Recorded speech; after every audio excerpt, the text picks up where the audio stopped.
Anna Glavinsky on TRE in the afternoon. I'm delighted to say I'm definitely now joined by Amanda Barrie on the screen, looking absolutely fantastic. Hello, how are you doing this afternoon? What? Well, right. Sorry, you had a bit of technical trouble there. Yeah, yes. I apologise. All good though. You're now balanced on 5 lots of books. What a perfect tripod. And I'm trying to hold you there like that. Well, I'll try not to do that too. Well, we're delighted to have you anyway. Thank you so much for joining us, because we're talking about your book, I'm Still Here. What a statement. Why did you decide to write that now, and why is it called what it's called? Oh, well, it's called because I am still here. I didn't expect to be. We did do a book before, but I hadn't realised it was nearly 25 years ago, and a lot had happened in the meantime. And so, sorry, that's me trying to hold the thing up right. Not very good. We had trouble. So that's why we did it, because so much had happened in the last sort of 25 years, and I hadn't realised that it had happened in the last 25 years. Well, I mean, 25 years is still a long time, and a lot can happen in that time. So in your book, what is some of the stuff that you go into in that later section? Well, I suppose there's been the most enormous difference in the last 20 years in attitudes and in the way of life, in all sorts of things. The fact that I came out, I never know what that means. If you come out, it feels like, dress malfunction or something. But you can pop out. But, there's been a total change of attitudes, and life has changed so much. I mean, it changed with COVID, but it's changed in any case. It has changed a tremendous amount. At least I think it has. Do you think it has? Well, yes. But I hit adulthood around 20, 25 years ago. So I don't have to, before that it's childhood, how much everything's different anyway. Whereas your experience, you've been an adult for all these years, and you actually first-hand feeling the changes of life around you on your life. So, you're talking about coming out there or popping out or any of those things. Or being pushed, whatever you like, yes. Because you actually say in your book that you felt that you couldn't come out because you were scared that you could lose your work, lose your home. Were things, how have things changed in that sense for you? Well, because, if in the job I was in, which was Coronation Street at the time, although I'd been in the theatre before that and really hadn't really had any problems. I'd gone from being married to a man to coming out and then changing doors and coming out the other one. And in the theatre, it hadn't really been questioned that much at all, because we're a funny old bunch there. And I expected the same, because I'd done a lot of television anyway. But it wasn't the same when I went into Coronation Street. It really wasn't. I would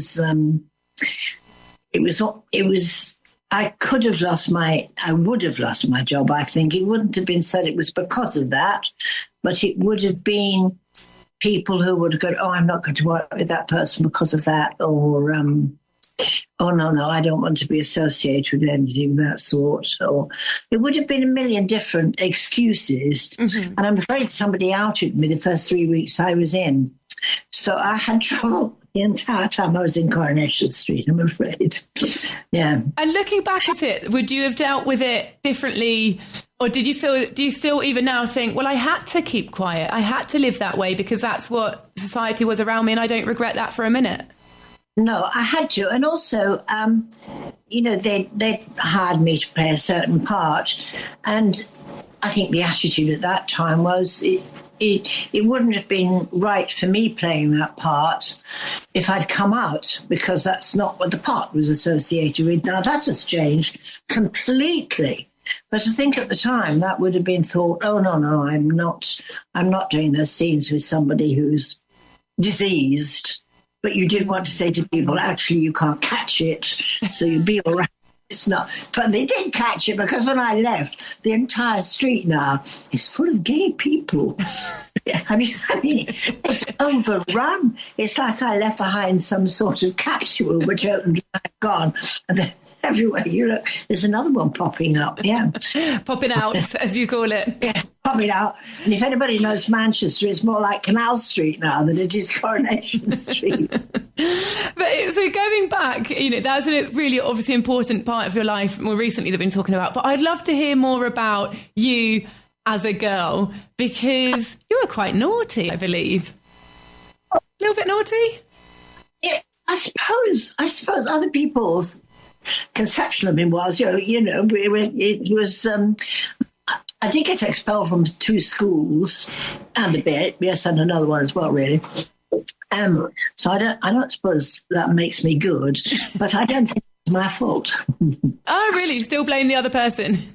I don't think it was my fault at all, actually. Yeah, I had a lot of trouble with not being able to read properly and things. And I know it's called dyslexia, but I couldn't read out loud at all. I mean, it's very inconvenient.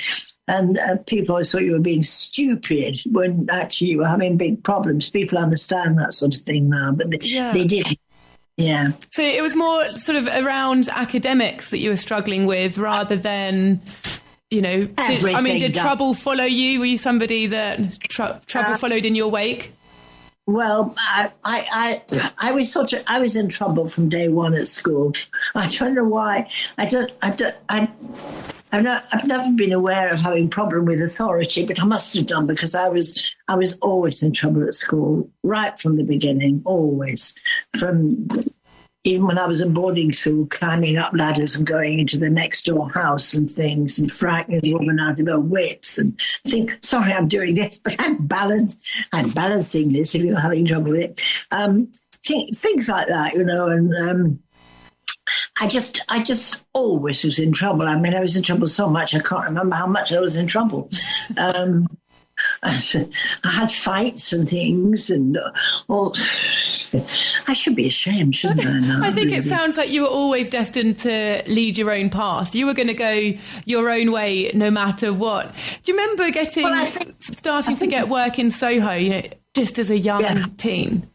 Well, it was hard because my parents got divorced and I got expelled from school. So I never say that I ran away from home. I just always say, well, my home ran away from me, basically. And I went up for an audition, which I shouldn't have gone to. That's why I got expelled from my ballet school. And I finished up in Soho at the Theatre Girls Club. And working with much older girls than me and having to go off and we did American clubs, and I was the youngest. It was awful. They were all grown up and going off to nylons and things.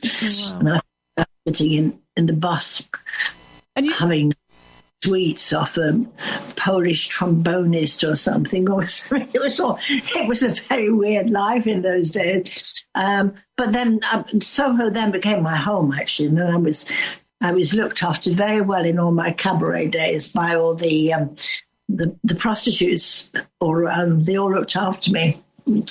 Oh, leave her alone, love. She lives here. Leave her alone. She's a good girl. She's one of us now. But obviously your life then just continued up and up and up, started making... Well, when was your very first appearance in a film or on television off the stage? Well, I don't know, but it must have been in the 60s.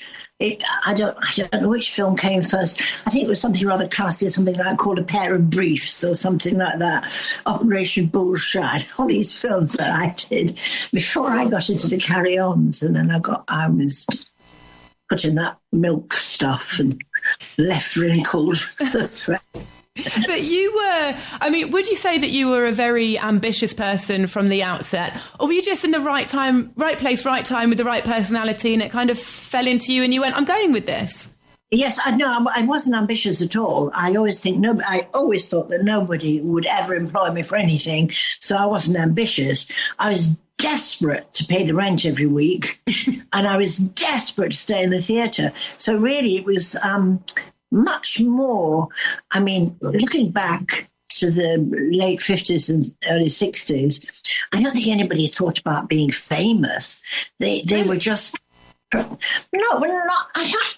wasn't that way. Nobody owned their own flat. Nobody had a car. It wasn't that long after the war, actually. And I think people have been without so much that you were just so glad to be working and earning a crust. I mean, there must have been some people who were very ambitious, but I think they were probably a bit older than we were. We were just ploughing away like, have we got the next job? Have we got the next job? And, oh, yes, we nearly danced my legs off. I was a dancer, actually professional dancer for I suppose about 17 years actually. Wow. But people always gave me bits to do, like if I was with the Goons, Spike Milligan gave me a bit to do. I was very lucky that way. People gave me bits until it got to the stage when I was in review, and then review turned into acting. And I just, every time, they always say that the theatre's like a tree, really. It's got all these branches. So what you have to do is keep going and then jump to the next branch when you're ready, or the branch you're on is about to fall off. You go, got it. Oh, yes, I can do that. I'll try. Yes, it was like that, really. So about saying yes and going with it. Did you, when you started doing the Carry On films, did you realise, well, I've made it now. This is bigger than I thought it would be. And, here I am. This is it. I'm now tick. Absolutely not. In fact, in those days, you were ashamed to say you were doing a Carry On film. What? And I was offered all of them, and my agent said to me, you are not doing them anymore. You're going to Bristol and Vic doing Shakespeare and stuff.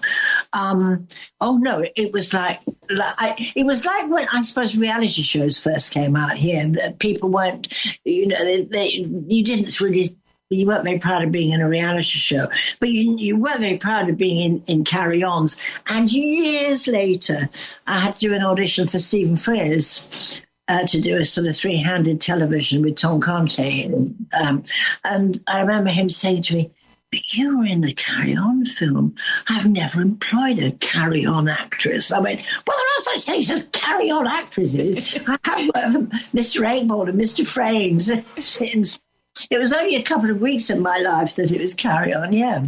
And do you feel that, you looking back at it, has your perception of it changed along with, everyone else looks back at them with a smile? I'm very proud of them now. I go, oh, gosh, wasn't I lucky to be sitting in that bath of milk? Because people still remember it. And I could have been acting my head off everywhere else doing Shakespeare, and I don't suppose they remember that very much.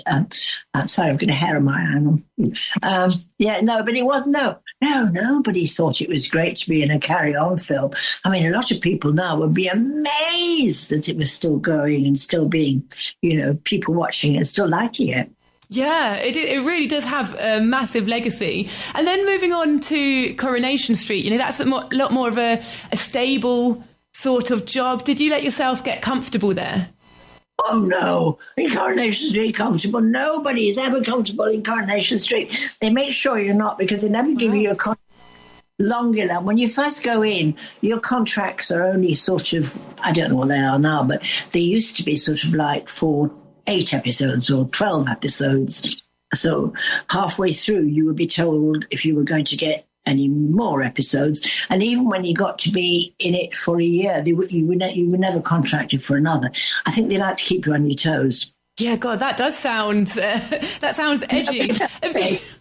Everybody shook every time there was a new producer or anything changed, because it was coming out of contract time, and nobody felt safe. I remember Helen Worth saying to me, I stood in her dressing room after she'd been in it all that time, I said, you haven't got any of your photos up? She says, I never put them up. I'm superstitious that if I put them up, I'll get the sack.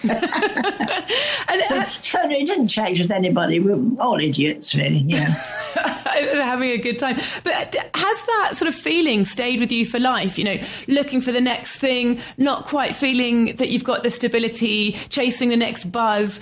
Or was there some point in your career where you felt like you could just relax and tick the boxes that you'd wanted to tick? No, absolutely not. And I always think the next thing I'll think, I won't be able to do that. I can't possibly. I'll never work again. I'll never do that. Yes, I'm one of those. But we just had a very nice time because I was saying I only appeared in 2 theatres last year, and they were both operating theatres. So So I was really, it fitted in really well that we were asked to write this book, because, I mean, we didn't go chasing after it. We were asked to write it. And so it fitted in with me being in and out of having things done to me. So it was a really good time to be writing a book. Yeah. And so that worked very well. And then recently I've been back doing the Coronation Street on stage things, and they were wonderful. You're enjoying those? Oh my goodness, it was so successful. Yes, you know, it was a real treat. And they were very good to me because I was allowed to sell all my books after the show. I came out one night and there was such a long queue. I said, that must be for the lavatory. And it wasn't, it was for my books. So I was there for 3/4 of an hour signing it. It was very, very, very nice. And of course, I wrote it with my wife, who was sitting on the other side of the room at this moment. Because if you can't write and you're dyslexic, what you have to do is definitely marry a writer. So she's written about 27 books or something. I thought, oh, well, that's all right. I've got a bit of help now. Well, you felt like you're in good hands, but that's a very personal thing, like project to embark on with your other half. Yes, well, I didn't feel it, actually. I mean, she knew some of it because we'd done some of it. She knew because she was the person I got in touch with when I was in trouble in Coronation Street with the storyline things. So she knew a bit. And we're used to each other. So actually, no, it wasn't difficult. It wasn't difficult. In fact, we're very good at working together. We're actually thinking now about, well, maybe we should write another sort of book now, because we actually like working and writing, yeah. Oh, well, now we need to watch this space then, by the sounds of it. Don't watch this space. You could have anything, yes. Are you in Spain? Yes, we're in Spain, yeah. Where are you in Spain? In southern Spain, Costa del Sol, near Malaga. No, I spent quite a lot of time in Calpe and around there. Oh, nice. Nice. And I never, ever learned Spanish. I tried, but I was doing Coronation Street. And there was one story I never lived down. I did not know how to say Feliz Navidad. I couldn't say it. And so they said, you know, when they come in, you must say Feliz Navidad. And they said to us, look, it was in Valencia. Look, it's written up on that shop. And the person I was with, we both turned around and we both said, what's it called? I'm not right on the name of it. I've written my own story. El Corte Inglés. We never lived it down. I mean, I thought it sounded Spanish. El Corte Inglés. I went, and they were, why is she saying? The name of a department store. Excellent story. Well, if you're ever in the area, please do let us know. We'd love to have a visit. That would be fantastic. Yeah. Well, if Benidorm happens again, or any of that starts again, I'll get in touch with you. Yeah, that'd be great. Well, thank you very much for everything. Well, thanks for all your time. We're going to wrap it up there because I've actually had you on the line much longer than I really should have done. But it's been such a pleasure. Really, such a pleasure speaking with you. You look absolutely beautiful on the other end. I can see you. She's very, very good looking interviewer. Yes, I'll take that. That's very nice of you. I think you're looking absolutely fantastic as well. So, yeah, really, really lovely to see you. Amanda Barrie. So the book is called I'm Still Here, My 90 Years. I just finally want to ask, you know, you said that you're happy with working together on the project. How's the book read? Is it a good one? Is it funny? Is it deep? Yes. What are we getting? It's funny. It's a little bit gossipy, but not little bit things that people did want to know that I was able to tell them. Mail on Sunday said it was, in a big review, said it was coolly outrageous. They said it was coolly outrageous. Yeah, love that. That literally sums up. You know, you've got some gossip in there, but you're not throwing people under the bus. Oh no, I'd never do that. Lovely. Never. Thank you. Sounds perfect. All right, then we'll let you go. Bye-bye. Thank you. Bye-bye, darling. Thank you very much. So that was the amazing Amanda Barrie. I'm Still Here, My 90 Years. Her book, I think, covers so much stuff about her life, also about a changing industry, coming out in that industry. So you really do need to get your hands on it. You can find it on Amazon or the Talk Radio Europe bookshop.